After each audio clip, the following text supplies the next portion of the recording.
Good morning. Here, just a few introductory remarks. Today, we have Alex Guarco, who is the Senior Operations Manager at Grit Share. Grit Share is a Massachusetts company, so it's very local. And he is going to kind of lead us through a review, an overview of the chair. I'm going to be your personal demo person, okay? And we'll go through every aspect of the chair, and then question and answers is a small group. And we'll also, after the presentation, which should be no more than probably 45 minutes to an hour, depending on your questions, you can come up and try it. We can go over any aspect that you saw that you would like to know a little bit more information on, okay? And this is housed here at the library, in the Library of Things. And thank you, Gina, and the trustees for doing that. This came through a grant of the Massachusetts Office of Disability. It is the first time that they have awarded a device like this, a Grit Chair, under their program. So we're pretty excited about that. It does come with snow tires, which also are used for sand for the beach. And we just asked for about a week's notice so that we can change the tires. All of this is built on a trail bike platform. So if there's anything that needs to be repaired, you run into any problems, bring it back to the library. But it's something that, we will send to like Berkshire Bike, and they can take care of it. We also have a bit of a fanny pack that goes out with it that has a couple of spare inner tubes. You want to get out there and have a problem. Spare inner tubes require that, a pump, some lubricant, and also one of these things, which I guess separates the tire from the rim. There's a little bit of space in here if somebody wanted to, put some water in the stacks. And I'm not going to attach they for the different, but it attaches right back here. Okay, and so that's pretty good. What have I forgotten, Dana? We good? I think we've covered everything at the start, and we can turn things over to Alex. Okay, Alex. All right, cool. Well, hey, thank you so much, Renee and Dina, and thanks everybody for coming out today. And of course, thank you to the trustees and the library for making this chair available to the community.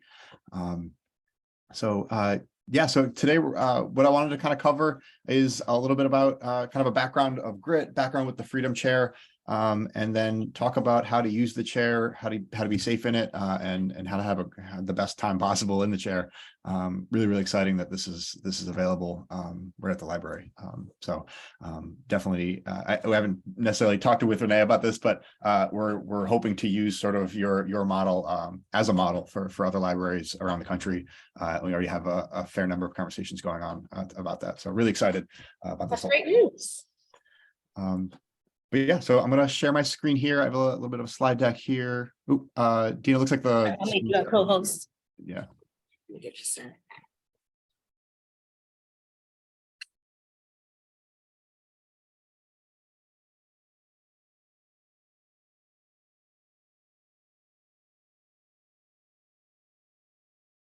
All right, are you able to share? Yep, we are good to go. Awesome. Thank you. Right. How are we doing? Can we see the slide deck? Yes. Awesome. Cool. So, all right. So let me just get this out here.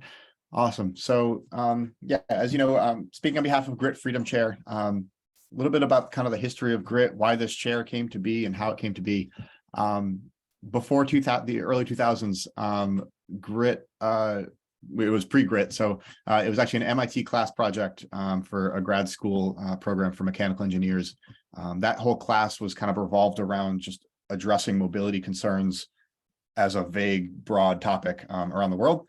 That group went to Tanzania, Africa, and realized that for the folks out there who used wheelchairs or needed some kind of mobility assistance, there really weren't many options or any options in a lot of the case.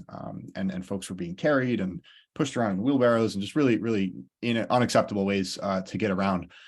So they came back to Boston, Mass, and said, okay, let's put our heads together and make a better wheelchair that's going to be better suited for the dirt, the gravel, the uneven terrains in that specific area of the world.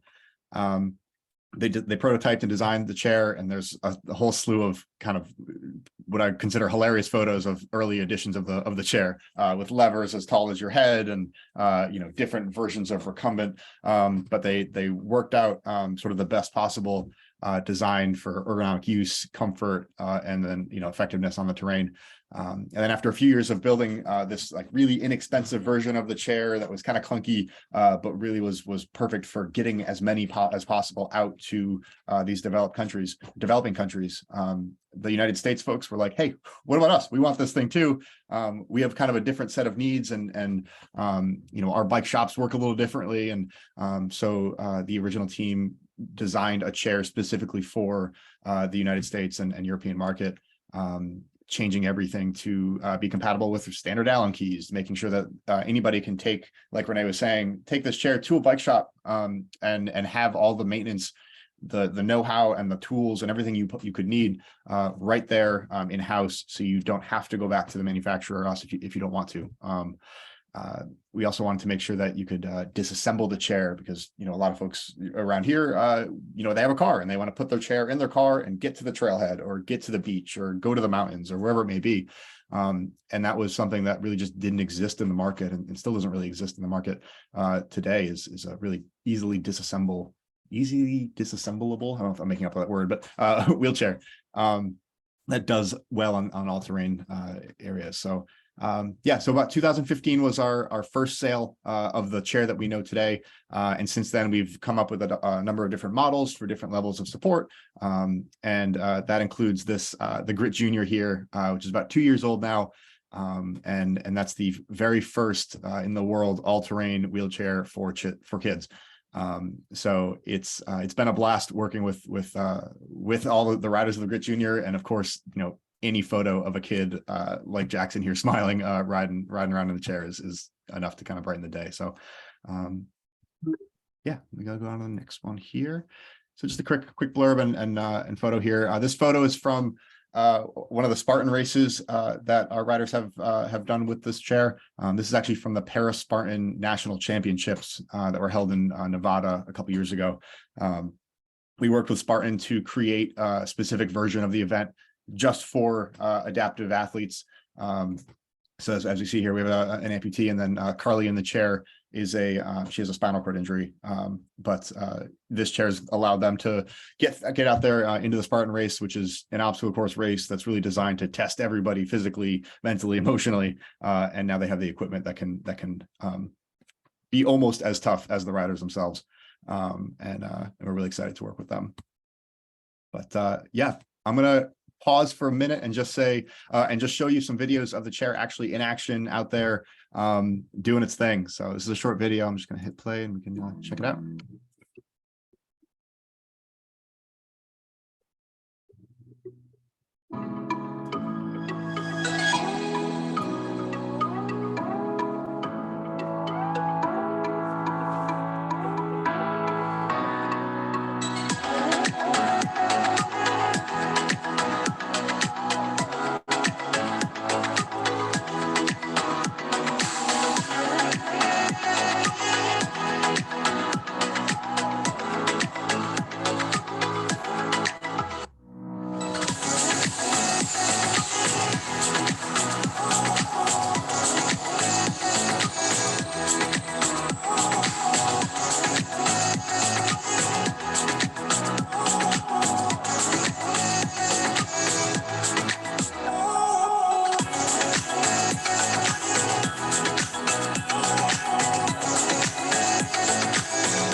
So that, no, did this again. Give me one sec as I figure out how to go to the next slide.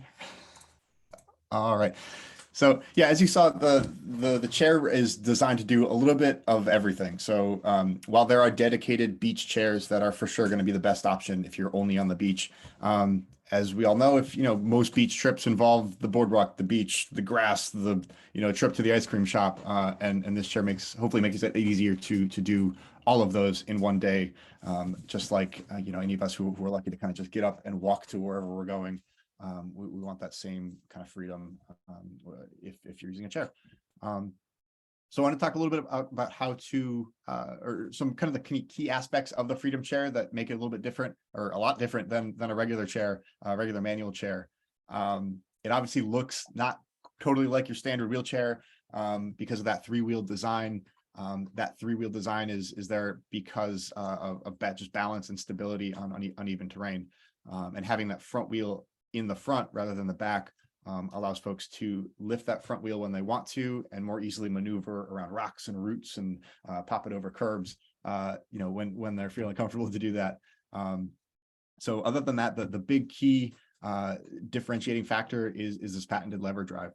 So there are 2 patents on the Freedom Chair right now, and they both pertain to the mechanics of how the chair actually propels itself forward. And the way you use it, as you saw in the video, you push those lever forward, and Rene is going to do some demoing in a bit of how that works. But it's anything that moves on the chair is an off-the-shelf mountain bike part. So just like Rene was saying, maintenance is super easy, but it also means that the chair makes sense when you look at the actions and the consequences of those actions. You can see how it works, just like you can see how a mountain bike works, and it's all literally the same parts.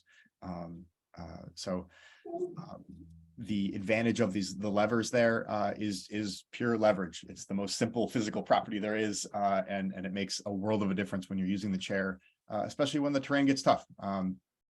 You get a lot more pushing power, and it's about 50% more physically efficient than using your hands on hand rims of a standard manual chair. So we talked about the mountain bike parts a little bit. And the other key feature is that it disassembles.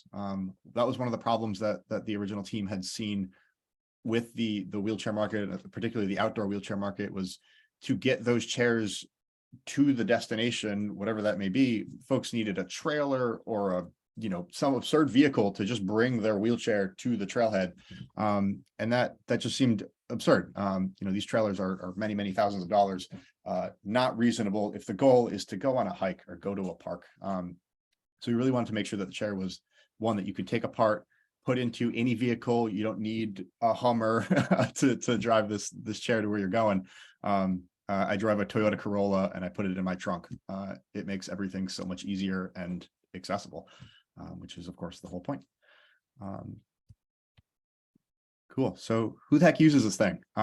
We saw some videos in the video and that picture of the Spartan racers, and some of our early adopters and some of our folks are still that sort of like mud, blood, and glory seeking folk who are and have always been really tremendous athletes.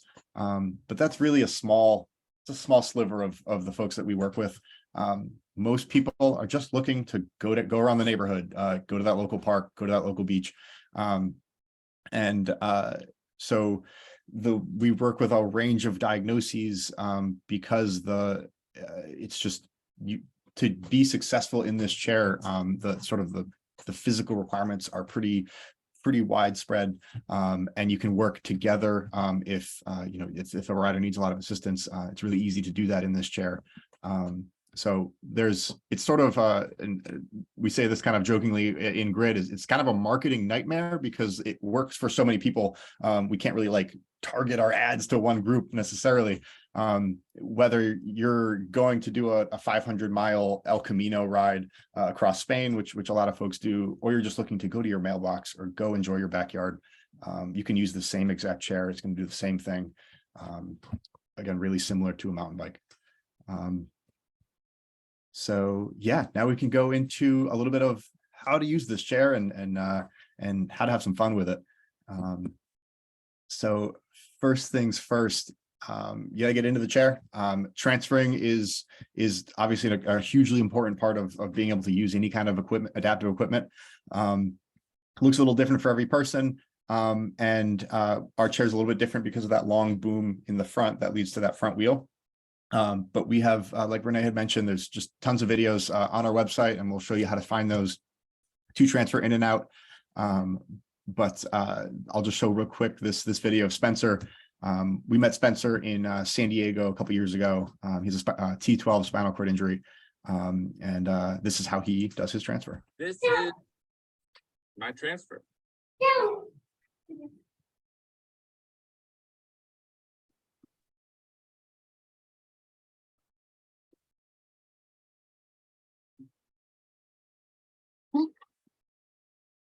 Sometimes if you're drunk, it makes it easier.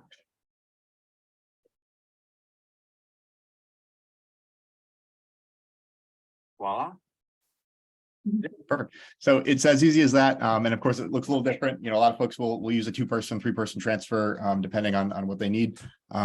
But if you're here because you either you're using the chair yourself, or you have somebody in mind that you know, and they have questions about how to safely transfer, by all means, we're here to happily talk through how to do it effectively and how to use a transfer board here and whatever else they may need. But This is the same video over again. One sec. Okay, there we go.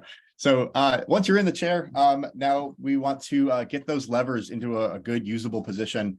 And Rene, I'm requesting some Vanna White demonstration here, but so right now the levers are currently in their holding sleeves. Yeah, I just want to point out, there's 2 places where the levers go. There's a space back here, which is just a kind of a round circle. And if you store the levers here, when you're not using the chair, number 1, you can move the chair forward and backward. Number 2, they will not get in the way of the wheels. Okay, so this is the place to store them. They're interchangeable, but when you're ready to start thinking about getting in the chair, Alex showed in the previous video, here's the brakes. Okay, there's one on each side. It's just a simple mechanism. When that's in place, okay, so that's important. The other thing I'm going to point out is it comes with a seat belt. All right, that you know, there's both of us who use seat belts and there's those of us who don't, but that is there for you. And also, I want to also point out that this cushion is removable. And for many people who have been in a regular chair, oh my gosh, if you don't have anything on your backside, it's so painful because you feel every motion, every bump. So this is really a wonderful foam cushion that really protects the backside of the user. So now the levers. Now let's just take them out of your place. When I come here and see this, there's holders on each side of the chain, and we want to find those around. Look what the chain, you know, look at the chain, and then we're going to put this in and lock it. Okay, so you just put it in and you turn it. Now you lock. Let's do the other one. Just one side is closed, one side is open. You really can only turn it one way. So. Okay, now we're ready. Awesome. We're ready. Yep. Any questions on the levers at this moment? Okay. Right. Great. Rene, just to show the room, would you mind showing what could happen if you put the levers in with that hole facing, upward, where that brake can get stuck? Well, I'm just going to take this out to show it. And perfect. Yeah. Thank you. Yeah. Now I've got it locked in here. Okay. So to some extent, is this real? If you don't put it in right, you're going to get this. This part of it caught in the spokes. And that's just a nightmare. You have to take the tire off and then you say, well, it doesn't work. Okay.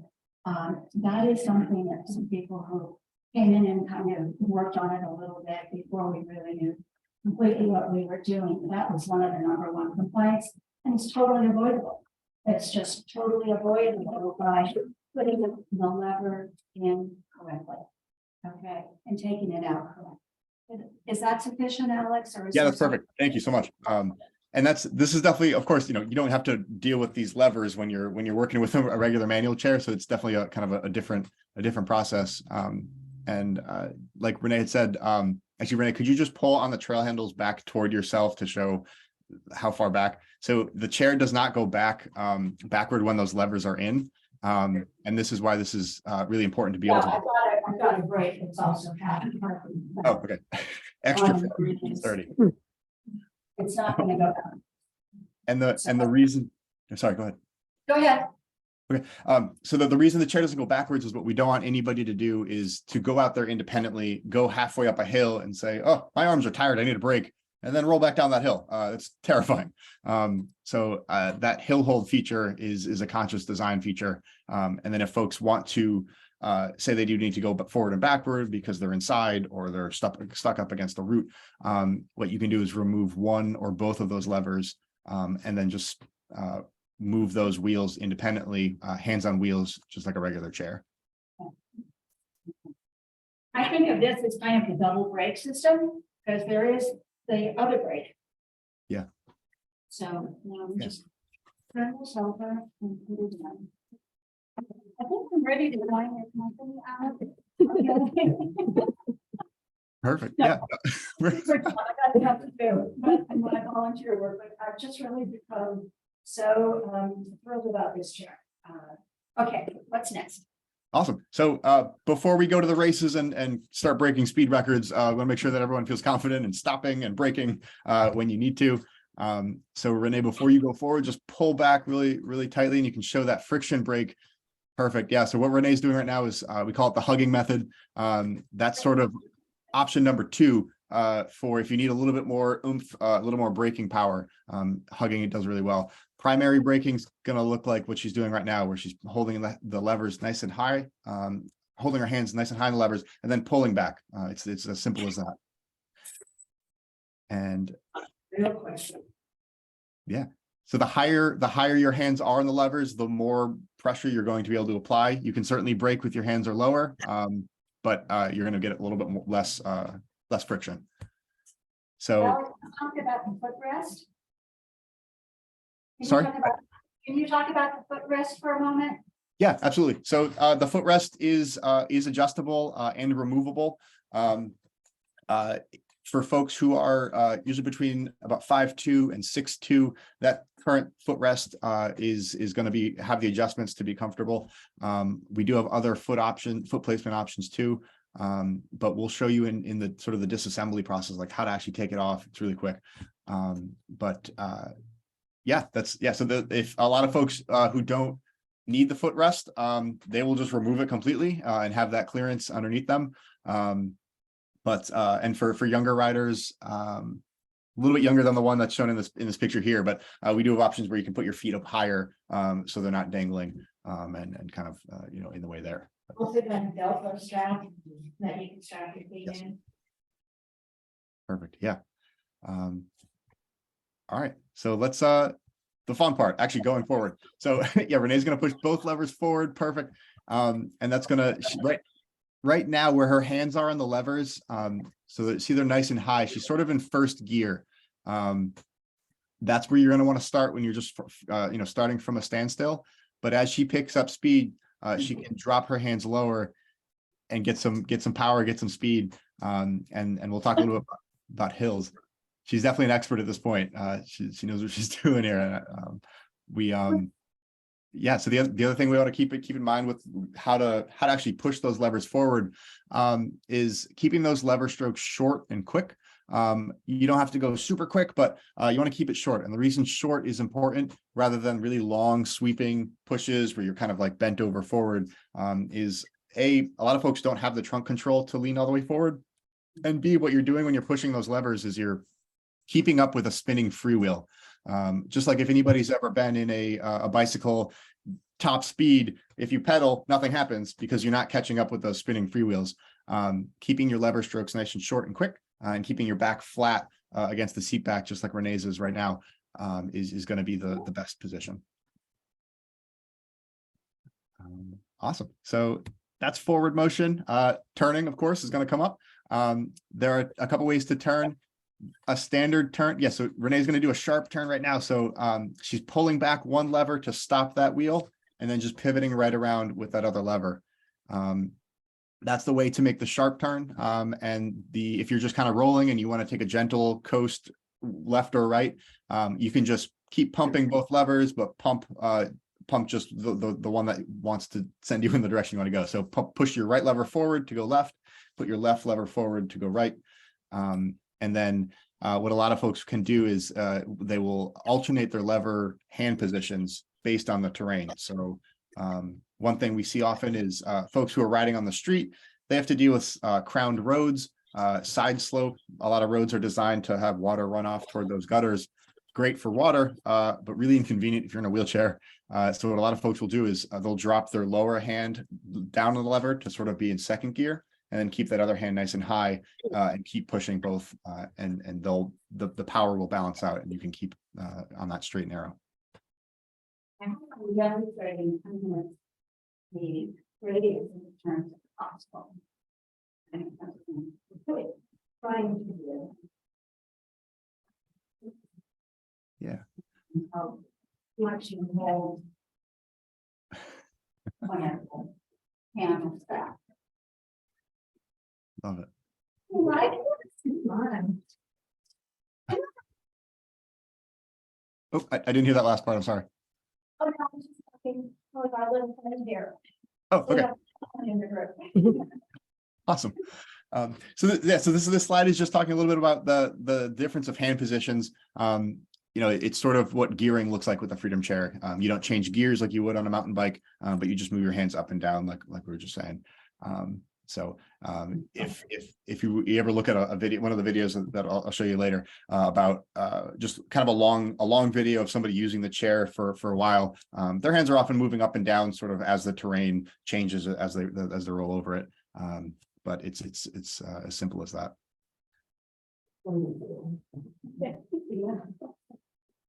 So hills, of course, if you're out in the trail, out on the road, wherever you're going to find a hill or two. How to do that most effectively, safely is if you're going up that hill, you're going to keep your hands nice and high on the levers, kind of keep it in that low gear, make a really conscious effort to keep those lever pushes short and quick. And then the other thing you can do is alternate your lever strokes. So like a boxer in the ring throwing a right jab and a left jab, that'll help keep all three wheels nice and securely on the ground. It'll swivel that front wheel a little bit left and right. But it'll give your arms a little bit of a break. It's often a little bit easier to alternate rather than push both at the same time. And then if you're going down the hill, the same idea. If your hands are on the high side of the levers, you're going to be braking a lot. So if you're going down a really steep hill and you don't want to actually accelerate down that hill at all, you just want to keep your hands nice and high and then brake as you need to slow down. And yeah, again, remember that hugging method as sort of a backup if you need it. If you lower your hands down because you say you want to turn while you're going down that hill, you want to be in that higher gear because you're going to be moving at speed. So keep your hands low and always keep your lever strokes short and quick. I'll just be a broken record forever saying that. And again, just pull back to brake and then hug if you want to. But yeah, that's it. And a lot of this is it feels right when you're actually in the chair using it. And these techniques are fun to try and sometimes do it the wrong way just to see how it feels and then work on that technique. But assistance. So while it's called the Grit Freedom Chair for a number of different reasons. Freedom is something that we want to make sure that folks who are interested in kind of getting out solo and if they're able to do that, then we want to make sure that they can. But the other cool part is you can work together and go farther together.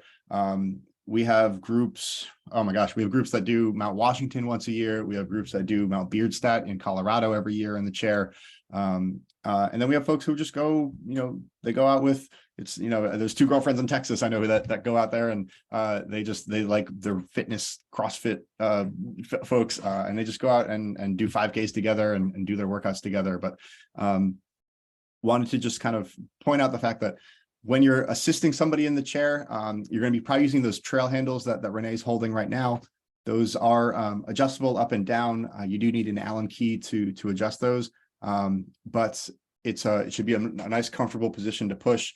Renee you can probably push that chair with what, 1 finger, 2 fingers? Well, if I take the break off. Yeah, 1 finger. Yeah. Without the 1 finger, well, actually not because of the way that the levers are in, yeah. Yeah. And here's one position, and the other position is here. And we're gonna figure out a way to mark that on the chair. So this is not easy to move. I'm just gonna tell you, but the hex key is in the bag. So, and there are instructions on the library website that you can print out. And there's also Disassembly and user manual that's on the library, and also the library has a couple of copies. Okay. But it can be done. If I can do it, anybody can do it. Okay. It's just a little, you told me, Alex, this is a little hard. This is the hardest device by far to put on by the trail hands. So we're just going to leave them at this height. If we know that somebody is coming in and you're really tall, just call in advance and I'll come down and move the handles up. Okay. Yeah. Thanks, Renee. And because they're tough to put on, because we want to make sure that they are nice and secure and tight when people actually do have them on there. Really nothing worse than, if they were to move while you're on an incline. So for that, They're secure, very secure. heck yeah. And for that reason, we'll show you in the disassembly portion of this. Most folks will just leave those trail handles right on there, especially if you rent it from the library. You want to keep it in place. So all the parts that you took out do come back, but they'll leave that right on when they're removing the seat back for transit. But just really quick, of course, if you're going out with a family member or somebody that you've known for a while, the rules, you know how to communicate. But we always want to remind folks, the person in the chair is the captain. You are assisting them only as much as they want you to assist them. So it's always worth having that conversation beforehand. What do you need? What can I assist? What particular things do you need me to do? And then, ask them if they can to, yell at you like, hey, give me a push, or hey, let me do some of the work here. Keep your hands off. And it's our job as the assisters to kind of, let them be the captain. And of course, on bottom right and bottom left, you can see sort of the larger group way about assisting each other with the chair. That group on the bottom left, that's Operation Enduring Warrior.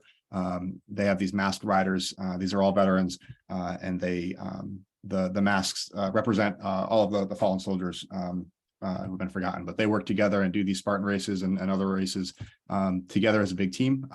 And they have a pull rope in the front. And then 1 to 2 people pushing in the back usually, and then of course the rider in the chair, being captain of the ship. But yeah, one thing to always kind of keep in mind: steering is usually a place where the assister can come into play and be really helpful. You don't have to do all the steering by any means, but sometimes, again, if you're fighting that crowned road and the chair is going to want to go toward where the water is going to run off, just putting one hand on one handle, a couple fingers, is really all it takes to help keep that chair nice and straight. Yeah, so a couple frequently asked questions that we get on the phone and in conversations all the time. Can you get it wet? Heck yeah. Ride it right into the river, ride it into the lake, put those parking brakes on and throw your fishing line in there and see if you can catch anything. That's something that makes the chair a little bit more unique relative to a manual chair. It's all bike parts. So typically all folks will need to do is, if they go into the beach and they've been shore fishing all day, when they come home, they can just hose down those gears just like you would a bicycle to prevent any kind of rust or corrosion. But otherwise, no longer do folks in the chair have to stop at the parking lot and kind of like look from a distance at their family enjoying the beach. Just get the heck out there. Is sort of our motto is really just help folks get outside, and that's our goal. So similarly, can you fly with it? Absolutely. We have some articles that I'm happy to share with sort of like the kind of a step-by-step process on how to go through the airport most safely, how to limit the number of TSA agents touching the chair, and sort of avoid the sort of the things that can go wrong in the airport. But because the chair is built for to be tested physically and kind of take on these different terrains, it's the other secret or like unexpected advantage of that is it also does really well when the airline isn't necessarily as gentle as they should be with adaptive equipment. So happy to talk through that process, but we do have folks, I know some folks who are in Hawaii right now with their chair. They flew out of Minnesota. But yeah, so they travel all over the world. And yeah, so disassembly, that's of course a big thing that is important for being able to use this chair. So Rene, if I could ask you to come back again and kind of show how to take this chair apart. We're going to start with taking off those levers. And just push it forward and yet so you can clearly see it, and it just the way you put it in, it comes out just as you would. Those are out. I'm going to put everything over here. And the next thing we'll take off our bicycle wheels. And it's just a Rene, I'm gonna stop you right here. It's gonna be a little easier if we start with that seat back. okay. This is going to tell you a little bit hard. It's not outrageous, but there's 2 pin buttons here that you push.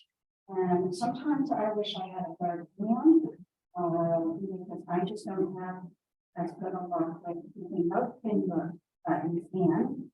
And I did it. I'm just a little bit of using my head, and the trail, these are on here. So it's finished. Okay, Alex, thank you. Perfect. No, thank you. That's perfect. But yeah, so now we can focus on those rear wheels. We use quick release axles. So yeah, Renee's going to tip it just right on the side. You can leave it upright if you want and kind of hold it up. But it's almost like a light switch coming out. It comes right out. Perfect. And now we have to take it apart and somewhere to the moon. Okay, so we're going to take it all the way apart. Heck yeah. So this is where we'll take off that foot plate that we were talking about a little earlier. The clamp that holds that foot plate on is it's the same part that you would see underneath a bicycle seat to raise and lower the bike post. Now I have tightened this quite a bit, so let me just release this. Perfect. Pops right out. And what a lot of folks will do is if they're, whatever vehicle they're putting the car into, they may leave that foot plate on, in part because it's probably set to sort of the perfect height for them. Excuse me. And they, it's easier to just kind of leave it in place, and you don't save a lot of weight by taking that off, but for sure you can just as easily remove it, just like Rene has shown. But right now, so that chair, or what's remaining of that chair, the frame and the seat, that weighs about 25 pounds. So that's the heaviest part that you would ever, have to manipulate and pick up and carry. We have again videos of chair users themselves, in their manual chair, putting that part into the trunk and then putting each of the pieces they just removed into the trunk. It really allows some better independence. Want to talk about this? The wheel. Yes, yeah. So that front wheel, it's attached to that the front frame it's called a headset. It's a standard bicycle headset that holds the sort of the handlebars on a regular bicycle. It can be removed as well, but because there are 8 pieces that make up that headset, it's often best to just leave it right there, leave it in place to make sure everything does swivel and is securely locked on there. But some folks will, for like storage over the winter, for example, if they were to own this chair, they may take off that front wheel, lubricate those headset pieces. But for the chair that's going to be kind of kept at the library, no need to fiddle with that. I'll leave that front wheel alone.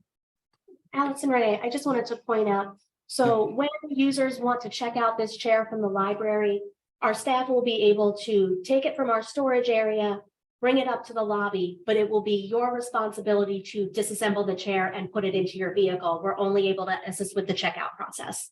And to read, when you take it out of your chair, your car, when you come back, reassemble it and then bring it to the front desk to be checked back in. Okay. I also just want to point out, we were talking about insurance a little bit earlier. At this moment, I'll talk with our insurance agent again, but we have no ability to allow this to go on into an airport. Okay, so let me just double check that. That would be if you had your own chair. So, but I will check that with our insurance agent. Okay. Perfect. Shall we put it back together? Let's do it. Yeah. And I'll just add to that, to the notes you guys just had is, you can also just call, you can call Grid if you'd like. Even if you have no intention of ever purchasing the chair, but you're like, I got to return this to the library. I need some help putting those wheels on. Give us a ring, and we can talk through it. No problem. But yes, Renee's going to put those rear wheels on. An important note about the rear wheels is when you put that axle in, what you want to do is make sure that there's a coupling on the wheel, that silver part, that's going to align with some grooves on the chair itself. So if those grooves are not lined up, the axle button that Renee's pushing to get that axle in, that's not going to be popped out. So if you'll probably hear a loud click when it does pop into place, and you'll also see that the button is actually popped out. So button out, ready to rock. If the button is not out, it's not securely fit. So we want to just twist that wheel a little bit so it's nice and fit in there. And put on. If I was doing this probably on a regular basis, I think I could probably get this whole thing done in just a few minutes. You're doing great, Renee. Honestly, this is this is fantastic. I think I'm not making it crazy easy as I could do. For that part, it's much easier to put in, I find, than to take out, because just goes in this two ways. And then I should have a third one at times. There we go. And it also pops out. And then at this point, we could either store the letters here, or if we were just going to get ready to ride, we'll just turn this, put this in place. We're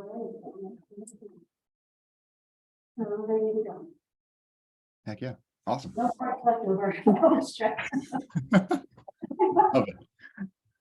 Awesome. So we hope it's a lot easier to put together than IKEA furniture ever will be.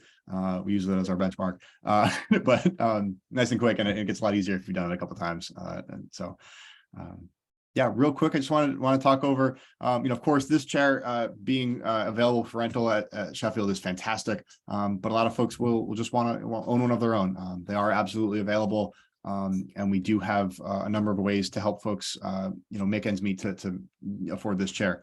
Our starting chair model starts at about $3,000. So we know that's not, a small amount of money. So we work with a number of payment plan options. We do have a VA contract. So a lot of the veterans that we work with will just get the chair straight to the VA. It's 100% free. And we can work with you to make sure that process is as smooth as possible.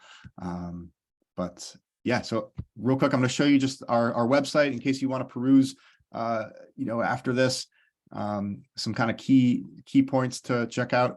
Gogrit.us is the website. Little chat bar. These are the different models we have available here.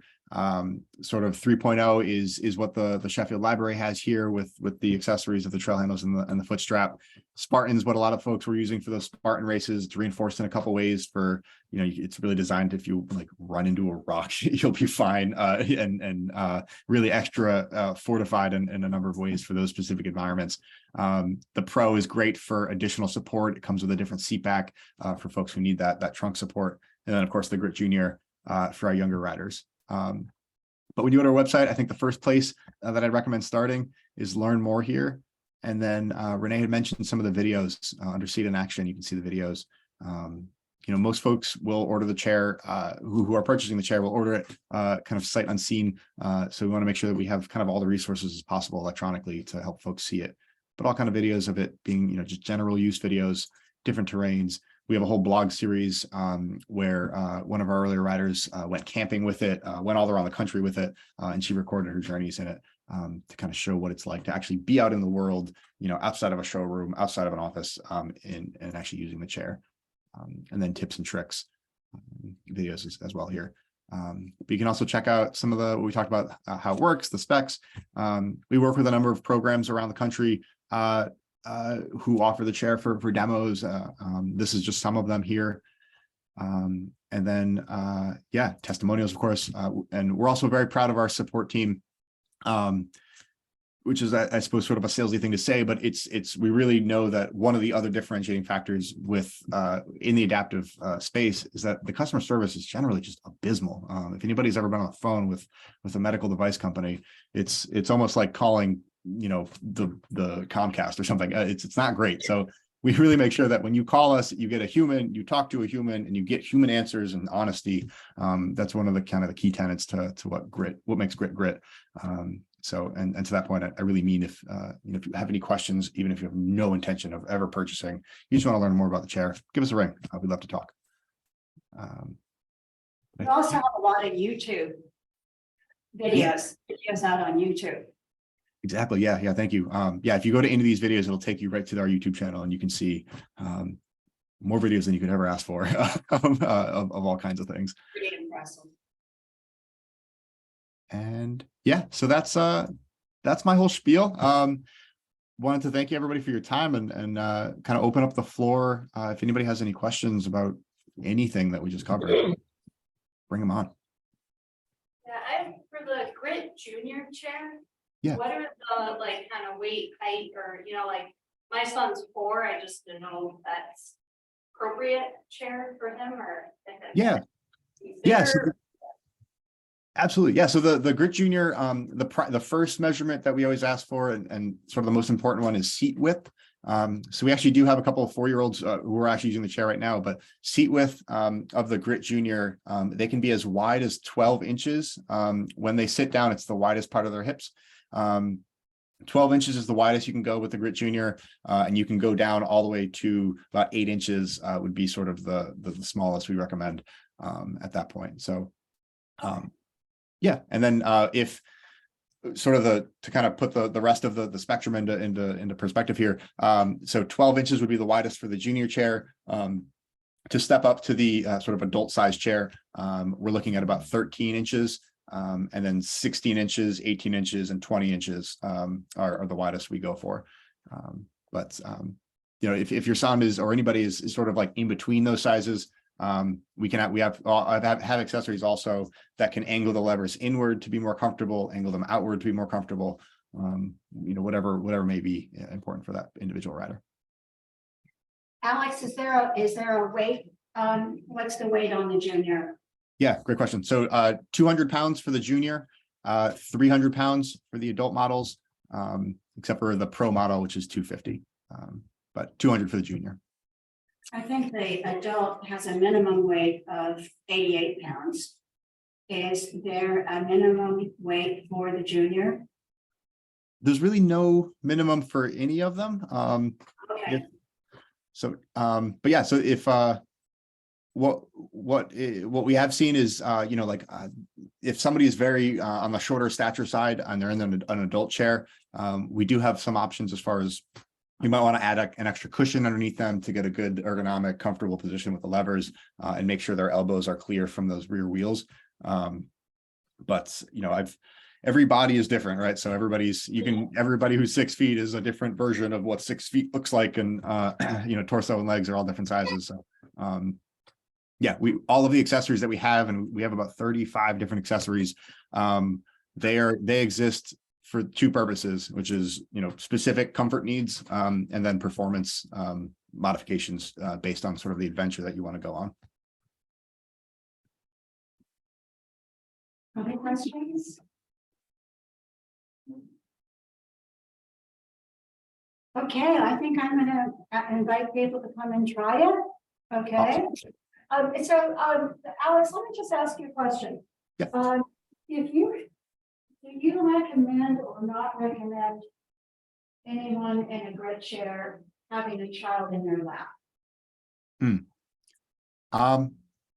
So definitely, I mean, it's a good question. So you can absolutely have a kid in your lap, and you know, the one factor that I would, or one of the big factors is you want to be able to use the levers and use that lever lane. So you know, you kind of imagine sort of a wall between where you're pushing the lever. We want to make sure that young rider is comfortable there and safe.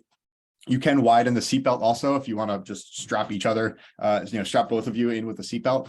But yeah, we have absolutely seen folks you know, put their young kid or young child in their laps for short rides. Yeah, I guess Okay. is there somebody? I think you need photos of it, and I know, you know, there's real dangers in doing that on some pieces of equipment. I just didn't know what it was on this piece. Yeah, I mean, would I climb, you know, Mount Washington with a kid in my lap? Probably not. But you can absolutely do it just to, you know, go around a local park or you know, the backyard. No worries at all there. And that boom of the chair might be a good place for them to kind of rest their feet while you're riding too. Anything else? I have another question. So it said if you're gonna do the beach or the snow, Yes. you need different We tires. have them. We have them here. If we bought a Grit Junior for my son, would we have to buy separate tires, or do they come with those tires? Yeah, another great question. So all of the tires that we offer are mountain bike tires. So they're all pretty well suited for snow. Those wider tires that are for the adult chair that Sheffield has is those are just for the adult model. Yep. So the wheels that you would get with the Junior are standard. I believe they're 1.25 inches wide. Excuse me. So they're treaded mountain bike wheels. That being said, if you were to own a chair, because we use standard mountain bike wheels, what a lot of folks will do is, so for example, we don't offer street wheels like city slicks, but folks who want to ride specifically on the road, on the road or on the sidewalk most of the time, they can go to their bike shop, and they do often, and you just get a standard 26-inch bike tire. You have almost infinite selection because it's the same size as a regular mountain bike, and that same also applies for the Junior chair. That is a 20-inch wheel, which is a standard size for a kid's mountain bike. So, Alex, have you found that depending on the size of the child in a Grit Chair Junior, that the weight is not enough to keep a regular Grit Junior from sinking into the sand? I mean, I can understand it with an adult where you've got, 150, 200 pounds, and you're going over sand, you're gonna sink. So we do have the extra chairs with the extra tires, which are an optional accessory here for the cost. But what's been your experience with little ones in the Grit Junior? Yeah. So weight is for sure, it's a lot more navigable, just because there's less weight pushing down onto the snow or onto the sand. The other factor is that the Junior comes standard with those push bars, because we sort of are under the impression that most, through our sort of interviews with folks before we launched this chairs, the kids who are using the Grit Junior mostly won't be fully independent, just because they're younger, and what 4-year-old's going to kind of go out for a hike by themselves. So it's also very easy to, as the sister from behind, maneuver that chair. It's a very light device. It's about 35 pounds, I believe. Plus the weight of the rider themselves, but really easy to assist and push. And if the kid gets distracted and looks around, you can keep everything going in the direction that you want, and that's totally very easy to do. And then with the sort of on the other side with the adult chair, we have actually looked into and we've purchased a couple different iterations of, there are ski attachments basically that you can put onto wheels of wheelchairs. So we've looked into one that it's a really cool product, but it attaches right to that front wheel, and turns that into just a ski wheel basically. And what we found is that it actually performed worse with the wheel, with the blade attached to it, because it turned into sort of a shovel, and it would go dive deep into the sand and the snow, and then you're in a real bad spot. So it actually works better with just the wheel. And because about 80% of your weight is taken on by the rear wheels, that front wheel does a really great job of staying up, whether it's sand or snow, staying above on top, so you can continue to power forward. Okay. Thank you, Alex, so much. Sure. Yeah. Thank you. This has been such a wonderful experience. And one of the things I am actually thinking about is the next Massachusetts Office of Disability Grant will be coming out it will be due in August. Okay. And I'm going to talk to them, and I am thinking about applying for a junior chair. Okay, there's no guarantee. We would know probably sometime by December of this year. But I think a junior, It'd be cool. we can. We might have the space for that. Yeah. Okay, Alex, we'll be in touch. Thank you. Awesome. Renee, Dina, thank you. And everybody who's there, I appreciate your time. It was really, really great to speak with you. Have a great weekend. Then all of the handouts that we have here today are available electronically on the library's website. They're also available at the circulation desk if you want to take a look and read it. But yes, thank you to Renee, thank you to Alex, and thank you to all of you for joining us. So does anybody want to try? Thank you. it?